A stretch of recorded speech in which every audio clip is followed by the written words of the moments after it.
Baik semuanya, Assalamualaikum warahmatullahi wabarakatuh. Pada video kali ini kita akan coba latihan mengenai tentang pemilihan.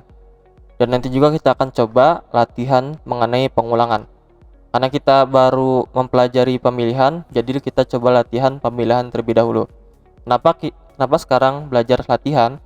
Karena saya mau antum itu sudah paham atau melatih daya ingat kalian dan melatih kemampuan kalian apakah sudah paham atau belum. Selanjutnya, jika kalian sudah paham, nanti kita akan coba masuk ke latihannya. Nah, pada video sebelumnya kalian sudah mempelajari mengenai tentang struktur algoritma, di mana struktur algoritma itu terbagi menjadi 3. Pertama itu ada struktur runtunan, yang kedua ada struktur pemilihan, dan yang ketiga itu ada struktur pengulangan, di mana kalian sudah mempelajari 1 dan 2. Dan sekarang kita coba di pemilihan kalian sudah mempelajari if else, dan ada juga nanti case of. Dimana case of ini itu adalah contoh banyak kasus.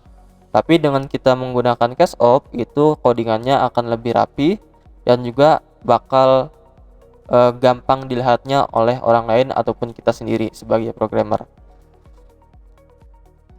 Nanti setelah belajar pemilihan, kita akan coba juga belajar pengulangan. Dimana belajar pengulangan ini kalian nanti bisa menampilkan output sebanyak berapa kali gitu. Tapi dengan tulisannya yang sama. Misalnya antum bakal menuliskan kata selamat datang, maka tampilkan selamat datang sebanyak 1000 kali misalnya. Kalian bisa menggunakan pengulangan. Bisa menggunakan for do, will do, maupun juga repeat until. Nah, kali ini kita akan coba latihan dulu yang nomor 1 mengenai pemilihan. Untuk latihan kasus pemilihan, kalian coba nanti membuat suatu aplikasi atau menampilkan bilangan genap dan ganjil yang pertama. Dan yang kedua, itu kalian coba menampilkan bulan Masehi. Di mana bulan Masehi ini itu yang kalian tahu itu ada di bulan Januari, Februari, Maret, April dan sebagainya. Itu adalah bulan Masehi. Nanti kalian akan coba bagaimana menampilkan bulan Masehi. Nah, kita akan coba dulu untuk contoh atau latihan kasus nomor 1. Kasus nomor 1, misalnya gini soalnya. Jika input 1357, maka tampilkan bilangan ganjil. Jika kita menginputkan angka 246 dan seterusnya, maka tampilkan bilangan genap. Mungkin kalian sudah tahu ya, di pelajaran SD bilangan ganjil itu seperti apa dan bilangan genap itu seperti apa. Jika kita menginputkan bilangan ganjil, maka tampilkan bilangan ganjil. Kalau kita menginputkan bilangan genap, maka tampilkan bilangan genap. Coba buat dengan menggunakan bahasa Pascal. Sebelum menggunakan bahasa Pascal, di sini Ustadz mau ngasih tahu dulu sebelum kita mencoba membuat aplikasi bilangan ganjil dan genap. Pada video sebelumnya mungkin kalian sudah mempelajari tentang tipe data. Di mana di tipe data itu kalian ada yang namanya aritmatika. Ya, aritmatika sudah tahu ya. Di mana aritmatika itu kalian sudah tahu itu ada penjumlahan, pengurangan, lalu ada perkalian, ada juga pembagian. Dan ada lagi yang mungkin kalian masih baru pertama kali tahu, yaitu ada yang namanya mod. Mod ini adalah kepanjangan dari modular. Modular ini itu adalah sisa hasil bagi. Mungkin kalian sudah tahu di pelajaran SMP ataupun kelas SD. Kita akan coba terlebih dahulu untuk latihan mod. Misalnya gini, Ustadz mau memodkan bilangan genap. Misalnya 4 mod 2 itu hasilnya berapa? 4 mod 2 sama seperti 4 dibagi 2. 4 bagi 2 berapa? 2 ya, 2. Sisa baginya, sisa baginya itu berapa? Nggak ada ya, alias 0. Kita coba lagi dengan menggunakan 8 mod 2 itu sama dengan 8 dibagi 2 itu 4 ya.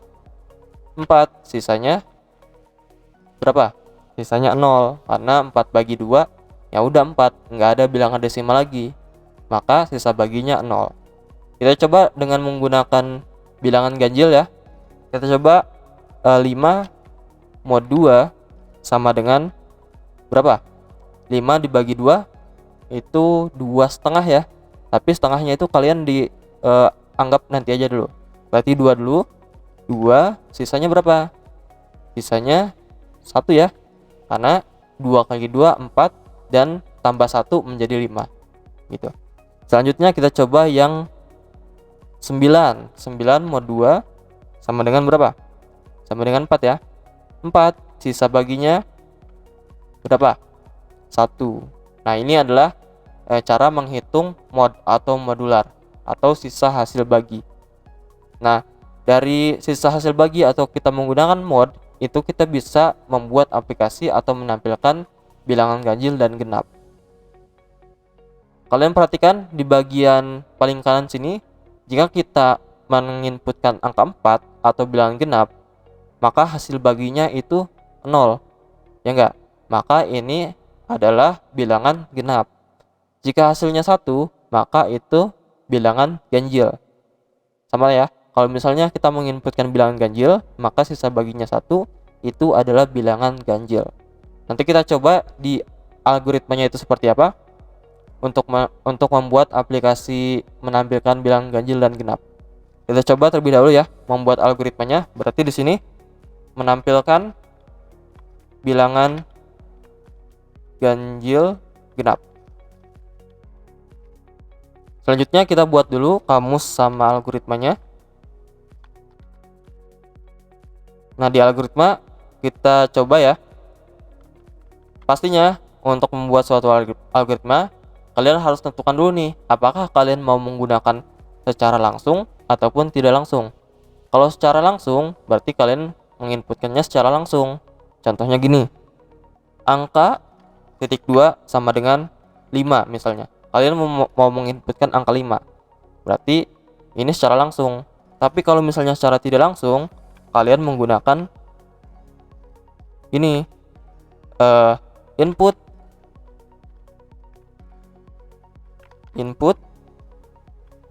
dalam kurung nama variabelnya apa? Nama variabelnya itu sesuaikan dengan contoh kasusnya aja. Mau menginputkan apa? Misalnya mau menginputkan angka deh. Berarti input angka. Nah, selanjutnya di sini kita coba buat logikanya dengan menggunakan pemilihan. Kita coba berarti if jika menggunakan mod ya. Jika jika yang diinputkan angka itu sama dengan atau mod 2 sama dengan 0, maka tampilkan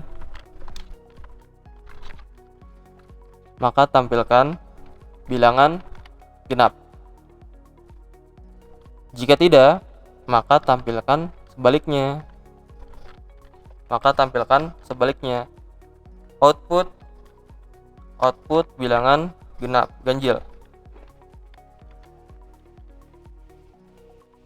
Setelah itu ngapain lagi? Setelah itu kita coba bagian di sininya kita coba masukkan and if-nya. Kalau ada if berarti selalu ada and if. Gitu ya. Habis ini ngapain lagi? Habis ini kita coba masukkan kamusnya terlebih dahulu. Kamusnya kalian lihat dari mana? Lihatnya dari algoritma. Ada variabel apa saja sih di algoritma? Nyata di sini ada variabel angka. Berarti angka ini adalah tipe datanya apa? Tipe datanya itu adalah integer. Ya enggak? Karena kita akan menginputkan bilangan bulat. Selanjutnya di sini ada variabel apa saja? Mod termasuk bilangan atau variabel bukan? Mod itu ternyata bukan variabel ya. Itu adalah suatu aritmatika. Jadi ini bukan variabel. Maka cukup dengan kamusnya angka titik 2 integer saja. Sampai sini kita sudah bisa membuat algoritma menampilkan bilangan ganjil genap. Nah, selanjutnya kita akan coba nih dari algoritma menjadi Pascal. Pertama-tama kalian buka dulu aplikasi di Pascal-nya. Klik file, pilih new project, pilih console application, klik OK. Di sini sesuaikan dengan contoh kasusnya. Menampilkan bilangan genap ganjil. Lalu oke. Di sini seperti biasa kalian simpan di lokal SD, lalu folder belajar Pascal ataupun dimanapun deh. Yang penting kalian tidak ada spasinya. Kita coba simpen. Nah, ini adalah aplikasi Pascal, struktur dari aplikasi Pascal. Kita siapkan dulu kamusnya menggunakan variabel atau var. Selanjutnya kita buat dulu judul algoritmanya atau judul programnya. Judul programnya itu sesuaikan juga dengan judul kasusnya, menampilkan bilangan genap ganjil. Nah, sampai sini kita coba buat dulu nih algoritmanya. Karena algoritmanya itu ada di dalam begin dan end, berarti simpennya di sini. Kita lihat dulu ya algoritmanya. Kembali lagi. Di algoritma itu input angka. Berarti kalau input di algoritma, kalau di Pascal itu kita menggunakan readline. Readline dalam kurung angka. Jangan lupa titik koma. Selanjutnya di sini kita logikanya sama seperti tadi. Jika angka mod 2 sama dengan 0, maka tampilkan bilangan genap. Jika tidak, bilangan ganjil. Nah, di sini coba kita buat nih, if angka mod 2 sama dengan 0, maka tampilkan begin dulu, begin dan end, maka tampilkan write bilangan genap. Jika tidak, else, maka tampilkan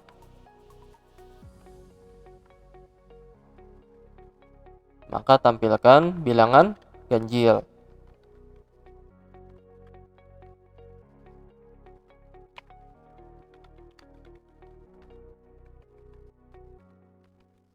Nah, gitu ya. Selanjutnya kalian jangan lupa titik koma di akhir n ini, karena n ini adalah n if-nya. Selanjutnya, ngapain lagi? Jangan lupa tambahkan readline di sini agar aplikasinya tidak menutup sendiri. Readline, lalu apa lagi nih? Yang kurang tinggal kita masukkan kamusnya. Kamusnya itu angka, titik 2, integer. Jangan lupa titik koma. Selanjutnya kita coba jalankan. Di sini menampilkan bilangan genap ganjil. Kita tidak boleh sama ya dengan nama projectnya, harus dibedakan. Lalu simpan. Nah, ini sudah tampil, sudah berjalan aplikasi menampilkan bilangan ganjil. Tapi ada yang kurang. Di sini tuh orang lain tuh nggak tahu mau diisi apa. Kita berarti siapkan dulu nih tulisannya di sini, berarti siapkan tulisan agar orang lain tahu apa yang harus diisinya. Berarti write masukkan angka, titik 2, jangan lupa titik koma. Kita coba jalankan lagi. Nah, tampil ya. Masukkan angka, misalnya mau menampilkan angka ganjil, berarti kita tuliskan angka ganjilnya, misalnya 7 deh. Pasti ini bakal bilangan ganjil. Tuh ya, tampil bilangan ganjil. Jika input bilangan genap, ya bilangan genap aja apa aja, misalnya 2, maka tampil bilangan genap. Gitu ya. Selanjutnya di sini agar codingannya lebih rapih lagi, kita bisa menggunakan tanpa begin dan end. Caranya seperti apa? Caranya seperti ini. Coba kalian hapus begin dan end-nya. Begin end dihapus.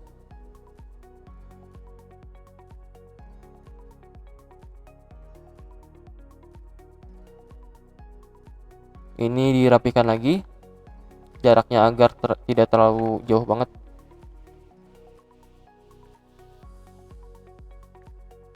Selanjutnya, kalau kita tidak menggunakan begin dan end di outputnya, kita itu harus menggunakan writeline. Dan di writeline pertama itu kalian tidak perlu menggunakan titik koma. Khusus di akhirnya saja titik koma. Cukup seperti itu aja. Kita coba jalankan apakah ini error atau enggak. Nah, ternyata enggak error. Kita coba tampilkan ya. Misalnya bilangan genap deh, 4. Bilangan genap. Nah, itu tampil ya. Berarti ini aplikasinya sudah benar. Baik, gitu saja mungkin. Nanti kita akan coba untuk kasus nomor 2 di video berikutnya.